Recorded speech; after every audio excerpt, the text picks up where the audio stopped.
Hi guys, and welcome back to my channel.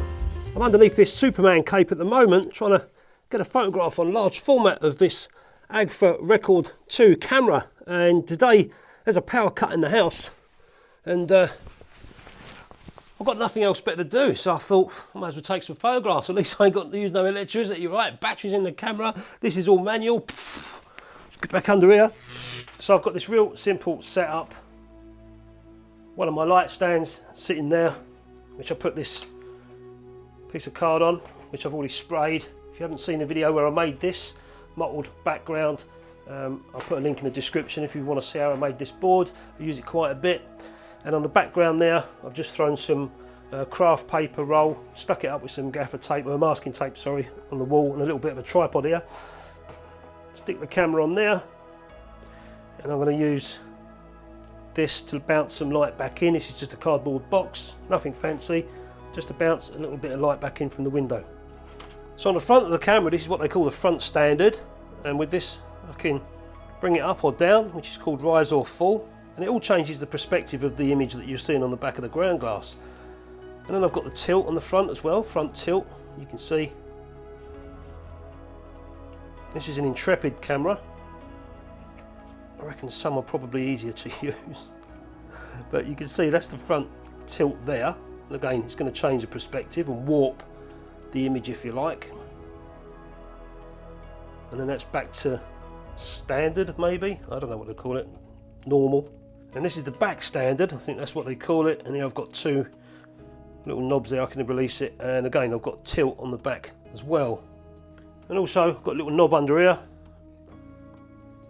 where I can do a little bit of swing as well. It's quite interesting, you can put all these different positions on the camera which change the perspective of the camera in front of me that I'm taking a picture of. So although I've got all these different positions on this camera to take this photograph, I couldn't tell you, to be honest with you, I couldn't look at this and go, okay, I need a bit of this and I need a bit of that. I have to look through the ground glass at the back and play around until I'm quite happy with the image that I've seen on the back of the camera, and then change the aperture and have a look at it there. At the moment I've got it wide open, the aperture, so I can see nice and clear on the back of the ground glass. Then if I want to see what a smaller aperture is going to give me, I just bring the aperture to f22 or whatever, and I can see on the back of the ground glass, not so clearly, but at least I can see my depth of field around the camera that I'm taking a picture of. And one of the things I love about this format, this large format photography, is I can just take a couple of shots and spend as long as I like setting up my scene, knowing that I'm only going to get 2 frames, so I'm going to try and make the best of it as I can, not to waste those 2 pieces of film because they're not cheap. But I just enjoy setting this up, setting all this up, and then, you know, the whole process. And of course it's a slow process. If you want to shoot quick, don't get into large format, but I don't mind just taking my time and getting a couple of shots and, you know, just enjoying it all. And this is the lens I'm using to take the photographs today, Schneider Cruiseneck 90mm. It's called a super Angulon lens. How about that? A nice lens sent to me by my mate Gary Geezer, and the apertures on it are 5.6 all the way to f45, and the shutter speeds on this lens are 500th of a second to 1 second and bulb mode. So you can see my light source is the big window there behind me, but if you look at my subject pictures of the camera, this side is a little bit flat. It's a bit too dark this side, and also around this area here, this nice shiny black rim, it's just black, you know. So if I just bring in a piece of card, this is a foldable box, you can see how it changes the light this side. Watch. See that? Just by bringing this piece of card in, I can bounce the light from the window back in. It changes everything, look. So I'm mainly looking at the bellows area and the front of the lens, and it's up to me to put it, I'll have it about here. So I need to balance it about here. So everything's in place, the subject, the lighting, the reflector, the camera. All I need to do is get underneath this curtain, this Superman cape, and have a little look through and try and get a composition how I like it. I'll show you what I'm doing using the camera phone, because I can't obviously take a video camera behind here, but I'll show you what I'm up to. I'll show you what it looks like.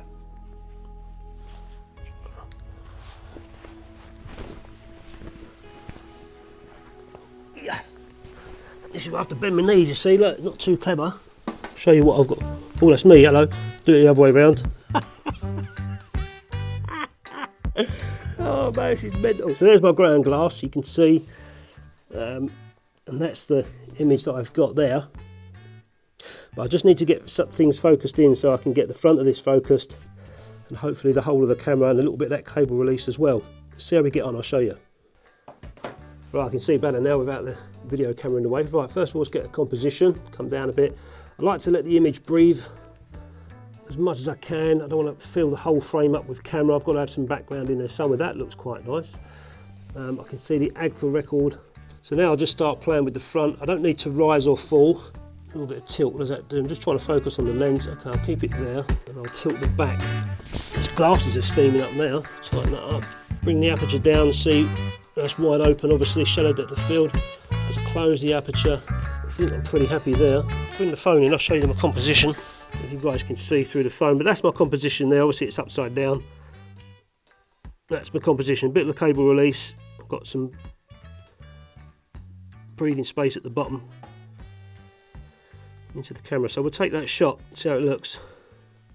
Oh blimey, that was getting hot in there. So I'm going to be using Kodak Tmax 100 film. This is a fresh packet, and I've got to put it inside these little slide film holders here.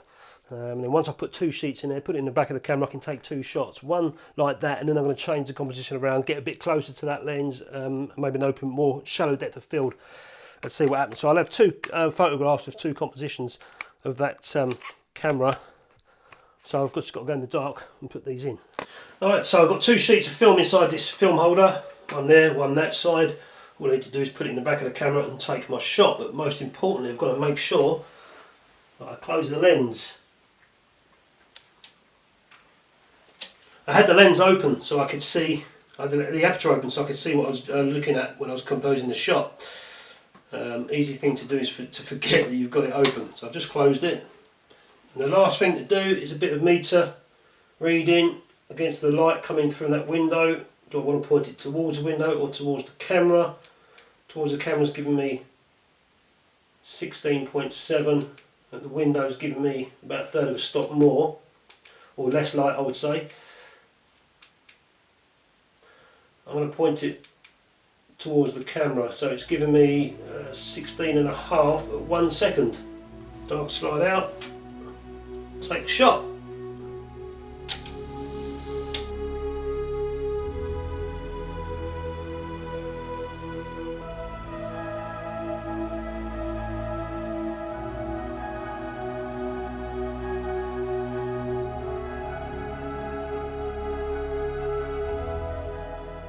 So I've not really changed a great deal. All I've done is just tilted the front a little tiny bit and raised it, the front stand a little tiny bit, and got a little bit closer to the camera. The back is slightly tilted this way, and it's kind of at a perspective that I liked what I saw in the viewfinder. So let's get this shot done. So my last shot, I stupidly didn't allow for the bellows factor. I forgot. So we'll soon see what that one comes out like. This one, it's 220mm from the back of the, or from the lens to the film plane. If I dial that into my little calculator here, it reckons I should give for that lens nearly 3 stops extra light. So I was at f16. I want this to be a shallow depth of field anyway, so I can stay at 1 second and keep away from that reciprocity failure. f16 and a bit, wasn't we? 1, 3. Let's do this at f8. Let's see how that comes out. Yeah, the light's changed. It's got a little bit darker out there. So I'm going to come down to f5.6.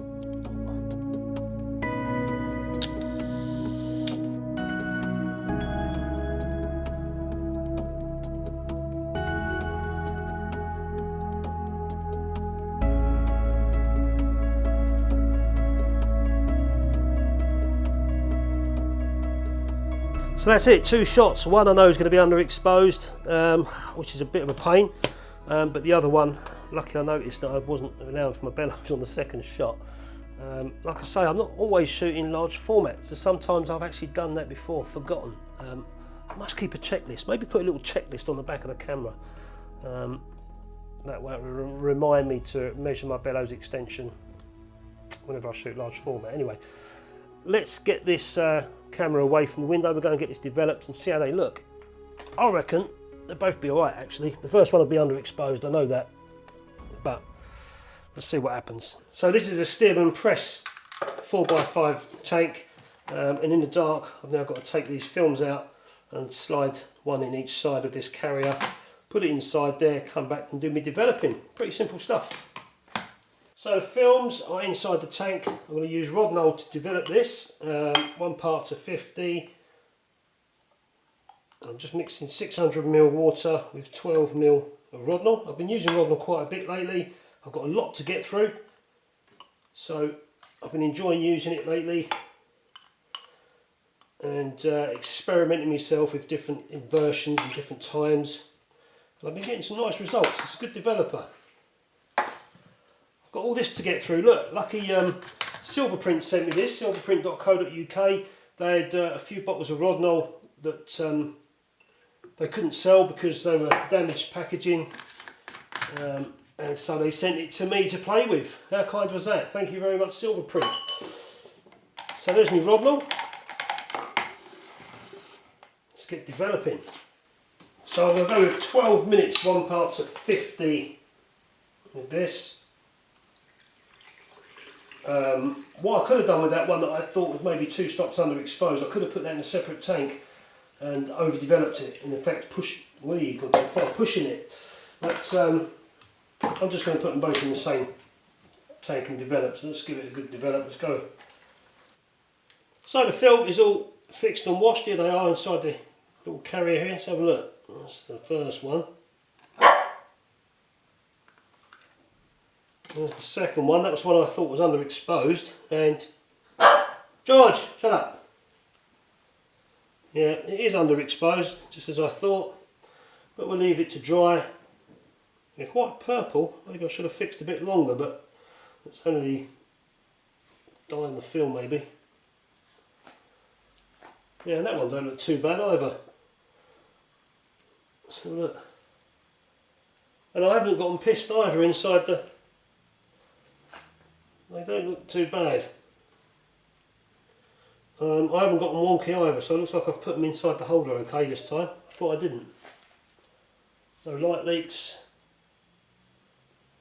Yeah, no, they look okay, apart from that underexposed one. Let's dry them and we'll get them scanned and have a look at them.